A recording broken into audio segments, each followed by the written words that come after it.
ستړي مشئ دا شهکار اتمن خیل دی. خدای دې وکړي چې روغ جوړ یې. زه په یوه بله پښتنه سیمه بونیر کې یم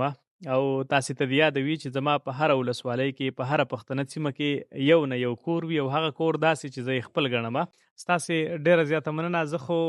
دلته راشم دا زما خپل ځای دی. افسر صاحب ستاسې هم ډېره زیاته مننه چې د 2015 کال په 15 اګست باندې د بونیر په ولسوالۍ بشونۍ کلي کې د پیر بابا په سیمه کې کوم تندر پریوتی و، د هغې تندر له امله د خانزاده لالا کور ودانه، د هغې ټبر او بچیان او کورمه چې څومره هم وه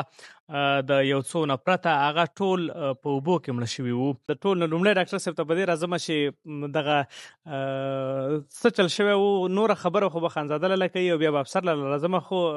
څه چل شوی و ډاکټر صاحب؟ یو خو تاسو خبر به شروع کې وکړه نو باجوړ دیر بونیر دا بیخي یو کور خلک یو، یو خټه خمیره خلک یو، زمونږ ستونزې، زمونږ خوشحالۍ، زمونږ پریشانۍ دا ټولې بالکل سره ګډې دي او شریکې دي. نو خدای دې بیا راوله، ما خو تا ته خلاصه کړې ده. دا ستا کور دی، لنډه خبره دا ده. بس دا خواته کې چې دې ناستی دا ستا په شیشه باندې به زه صرف دومره هنټ ستاسو له درکړم. دا خوار یو طرف ته له ده نه خدای کور واغېسته، له ده نه خدای کور ودانې واغېسته، له ده نه خدای اولاد هم واغېسته په دغه سیلاب کې، او بیا ترې له کچې ډاکوانو هر څه واغېسته. اغېستې نه دي، خو له ده خوشحالۍ، له ده د ستړو سره مخ شه او په یو ډول باندې هغه کیسه به تاسو بیا له ده نه راوالی، خو دی اغوا شه. دی پوره 4 میاشتې څه له پاسه ورځې دغلته و او په دې کې بیا مشر ورور مې ناست دی، نو تاسې به له ده سره هم ګپ ولګوئ. نو نه ده مناسبه چې زه اوس وایم چې مشر ورور له دې خدای له دې اجر ورکړي وردي کړي وله. ورور مې دی نو زه ورته کشی شاکاره به دې نه وایم، خو دا ده چې د دې هغه زیار، د دې هغه ستړې زما له مخې وې. ډاکټر صاحب ډیره زیاته مننه. داسې غیر روایتي او غیر رسمي خبرو له راځمه. خانزاده لالا اړخ ته راځمه. خانزاده لالا زه خو نه وایم چې خانزاده لالا په یو لالچ او په یوه دوکه باندې تللی و، خو د هغې نه وروسته د دې عجیبې د دې خاطرې شالید څه و. تاسې څنګه لاړئ؟ هغه خبره خو مه کوئ، خو د دې ځای نه چې لاړئ تاسو ته دا مخکې نه دا پته نه وه چې د کچې ډاکوان دلته بلا خلک د دې بونیر افسر لالا را خلاص کړي د هغې نه راوستي دي، هغې نیولي وو، د دغه پته درته نه وه؟ نه جي د دې پته موږ ته نه وه. موبایل کم استعمالوئ تاسو؟ دغه کم کاروئ؟ موبایل خو زما سره انفینکس و. داسې سمارټ فون دی در سره. ټیک شو. ډاکټر صاحب دا هم یوه ډېره عجیبه خبره ده چې ټولنیزې رسنۍ او موبایلونه او انټرنیټ او اے آی دا موږ ته په داسې وخت کې راغلي دي چې موږ ذهني نه یو بالغان، ذهني نه یو موږ تیار. یعنی که ماشوم له ته چاړه ورکړي یا تیره بلیډ وله ورکړي نو ټیک خبره ده، که هغه ته د کټ کولو لپاره پیاز ورکوي چې دا پیاز میده که هغه به هغه پیاز د میده کولو طریقه که ورځي او که نه خپلې ګوتې به پرې خوږوي. نو موږ په داسې حال کې یو. بیا د پښتنو ستونزې چې دي نو هغه یوه نه ده، خو د دې حل چې دی هغه بیا سیاسي دی. خانزاده لالا ډاکټر صاحب وویل چې د کچې د ډاکوانو سو په ده باندې ډېر زیاتي کړي دي، په دې تشدد کړی دی، ډېر تېرې پې کړي دي، خو بیا هم د افسر لالا په کوښښونو په زیار باندې دا راخلاص شو. ما په لومړیو کې تاسو ته وویل چې زمونږ څومره هم ستونزې چې دي نو هغه د شتمنۍ دي، او بیا د دغې حل چې دی نو هغه سیاست دی، هغه قومي سیاست دی. افسر لالا د دې نه وړاندې هم د بونیر بلا خلک یو څو، زما خو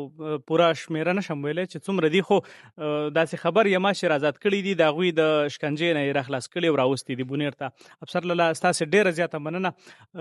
د دوی پته راته بیا څنګه ولګېده؟ دا ځای او کلی خو یو دی، خو څومره کوښښونه او زیارونه مو وکړل چې دا مو راویستو؟ مونږ کله چې مو دا دې لاړو نو په سبا نه دا زوی راغی چې دغه شان زما پلار خو تللی دی او پته نه لګي او موبایل یې بند دی. نو ما ده ته وویل چې کیدای شي چې راشي خیر د انسان دی موبایل یې بند کړی، نو ته لږ انتظار وکړه، بلکې ورځ دوه هغې کې نور تېر شو. بیا مونږ معلومات کول، موبایل آف راته. بیا زه لاړم او څو دوستان وو د سرکاري خلک وو او هغوی سره کېناستم چې دغه شان دا نمبر دی او دا نمبر بند دی، اوس دا کس تللی دی او 4مه 5مه ورځ شوه. هغوی ما له ټول ډیټیل راوښکو، رایې کړو چې یاره دی په دې ټایم باندې د بونیر نه وتې په کم 4 بجې او 5 بجې دی د مردان نه ختلی دی ګاډي ته او بیا ورو ورو ښکته اخري لوکیشن د چې راغی نو هغه کشمور راغی چې غلطه کې یو پېټرول پمپ دی او د هغه پېټرول پمپ سره دغه شوی دغه دی کې موبایل بند شوی دی بنګ مګ پوه شو چې کشمور خبره پکې راله رسن نو بس دی ته ما چې ځای ته رسېدلی دی اوس ګورو چې مخکې څه کېږي بیا هغې نه ما په خیال باندې شل پنځه ورځې پسو بیا یو میسج راغی چې یاره دغه شان ویډیو راله چې یاره دا مونږ په قبضه کې دی او دته یې زنځیرانه چولي وو د هغې په دغه کې وو ګزارونه یې هم کولو بیا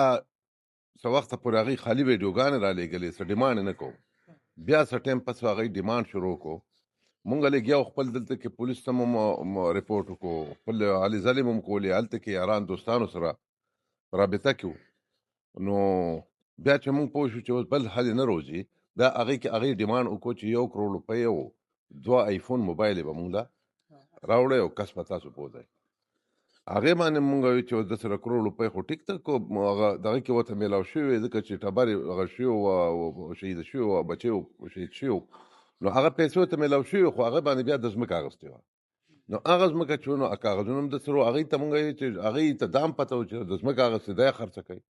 مونږ ورته وویل چېرې ځمکه خو هغه اخیستې ده خو ځمکه د هغه په نوم ده اوس چې چا نه یې اخیستې ده نو هغه پرې قبضه وکړه چې سړی خو نشته او دا ما پیسې هم دې میلاو شوي مونږ ته هم څه ثبوت نشته په دې طریقه هم هغې ته دغه وو بیا هغه دوران کې مونږ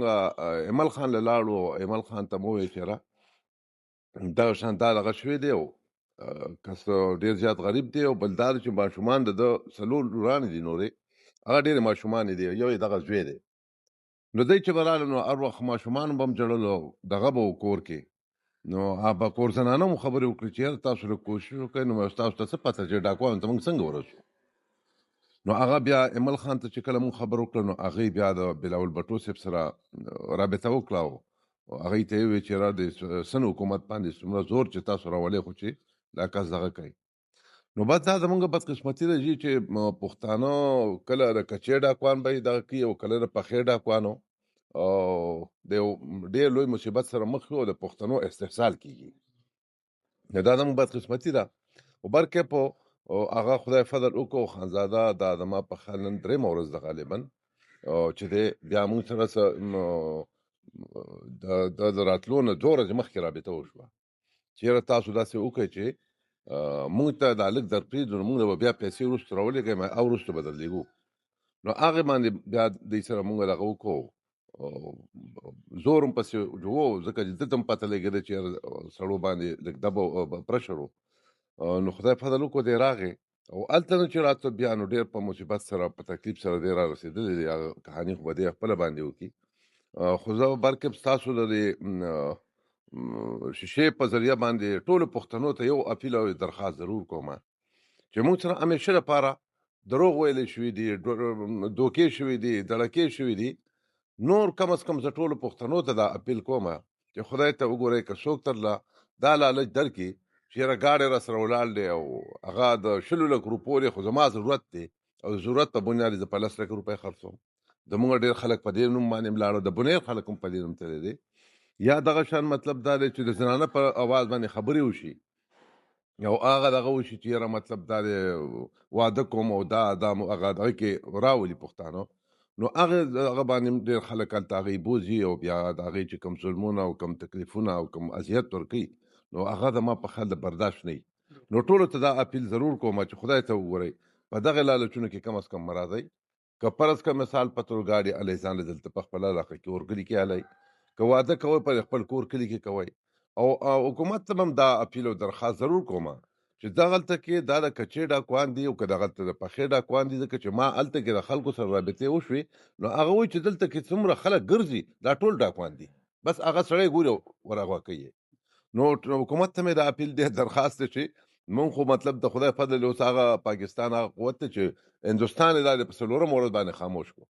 نن د امریکې د خیره سره او د ایران فیصلې کوي نو موږ ورته دا اپیل ضرور کوو چې د کچې ډاکوان چې دی او که د پخې دي دغه پښتانه نور مطلب دا دی چې هم د دې مصیبت نه بچ کوي او دا که د کچې ډاکوان دي او که د پخې ډاکوان دي دې نه مونږ خلاصې راکوي چې کله هم دې کور ته راغلی ما نو افسر لالا ته په دې کټونو کې په دې حجره کې جرګې ناستې وي او هغه ستونزې دوی هوارایي شي د کور کلي وي. بیا افسر لاله تاسو خو دلته سیاست هم کوئ. د دې زیارونو که خون نه وروسته بیا تاسې ورم ډبوئ چې زه راغلی ما ستاسې ستونزو ته ولاړ یم تاسې ته مې ملا تړلې ده. بیا دا خلک څنګه دي د بونیر او د پیر بابا هغه اعتماد یې څنګه دی هغه پښتونولي یې څنګه ده؟ داسې د کار دی شغاره چې زمونږ د پښتنو خو بدقسمتي هم شته، خو دلته کې د پاکستان کې به زه دا وایم چې اوس دا الیکشن او دا ووټ هغه حیثیت پاتې نه دی. که ته څومره خدمت هم وکړې څومره منډه هم ووایې ځان ستړی هم کړې، خو اخر کې فیصلې چین دا نور خلک کوي. زه نن هم تاسو ته پوره په وثوق سره وایم چې که دلته کې ما 2 ځله الیکشن لړاو کو د صوبایي اسمبلی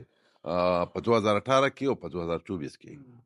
زه په وثوق سره تاسو ته دا وایم چې په دواړه ځله باندې دا الیکشن دلته ما ګټلی، خو ما نه اخیستی شوی دی او چا چې اخیستی هغه زورور خلک وو، په هغې زموږ وس نه راته، مقابله مو سره نه شو کولی. کني خلکو فیصله چې وه دا بدل وه. دې کې بدقسمتي ضرور شته چې بعضې وخت کې به ته ډېر ښه کارونه مو کې او دغه به مو کې، خو هغه وخت کې زمونږ لږ بدقسمتي دا هم ده چې لالچ راشي نو بیا کله چا د پیر ضرورت وي، چا مطلب دا دی د پیسو د وړو د تروړې ضرورت وي، د هغې سره بیا لږ غوندې هغه هم راشي پکې. خو دا ده چې اکثر خلک چې نو هغه دلته کې د خدای په فضل ډېر په خدمتو ته هم ښکاري، منډه ترړه مو ورته ښکاري او ستړې درنې مو ورته ښکاري، خو دا ده چې زیاتره کردار چې دی نو هغه پکې د نورو ماماګانو وي. خانزاده لاله د افسر لاله څومره احسانمند یې دغه ځای نه راوستی او د پښتون قام ته د بونیر د خلکو ته څه پیغام ورکوئ؟ یاره جي زه خو د دیو شکریا ډېر ادا کوم، ځکه چې دا به زه داسې وګڼم چې دا زما مور او پلار دي. زه د دیو په دغه باندې نن درېیم ورځ ده چې دې ته ته راورسېدم. دیو ډېر کوششونه وکړو، افسر خان له دې الله لویه ورځ ورکړي، ایمنولي صاحب له د دیو په کوششونو باندې او لاول پیله د الله، دویم نمبر د دیو کوششونو زه یې دې ځای ته راورسولم. خپلو بچو له زما بچي در په در شي وو،